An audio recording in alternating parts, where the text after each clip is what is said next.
అందరికీ నమస్కారం.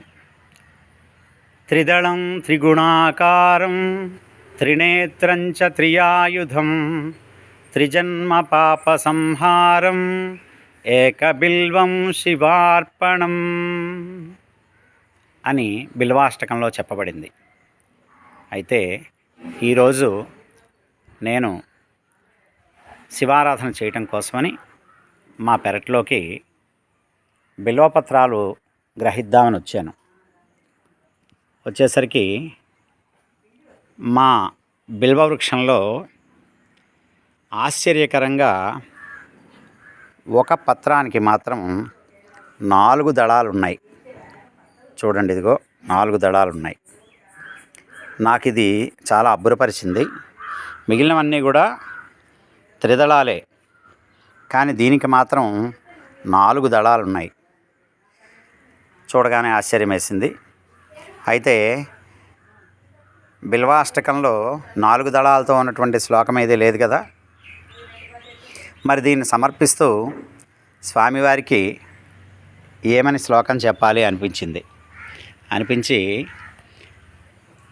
ఛందస్సులు, మాత్రలు, యతిస్థానాలు వగైరా నాకు తెలియదు, కానీ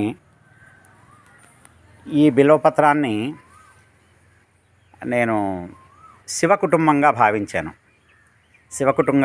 భావించి దీనిని సమర్పిస్తే ధర్మార్థ కామ మోక్షాలనే చతుర్విధ పురుషార్థాలు పరమేశ్వరుడు నాకు అనిపించి దీనికి నాకు తోచినట్టు స్వామివారికి ఈ విధంగా తెలియజేస్తూ ఈ బిల్వపత్రాన్ని సమర్పించదలిచాను.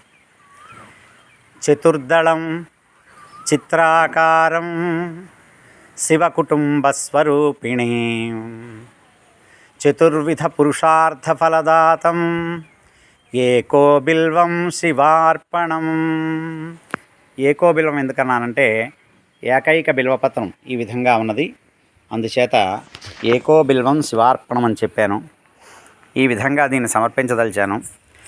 అయితే మన ఆధ్యాత్మిక గురువులైనటువంటి పూజ్యులు చాగంటి వారు, గరికపాటి వారు, సామవేదం వారు లాంటి పెద్దలు దీని గురించి వారిదైన శైలిలో తెలియజేస్తే ఇంకా బాగుంటుంది. అందుకే నేను ఈ పోస్టింగ్ చేస్తున్నాను.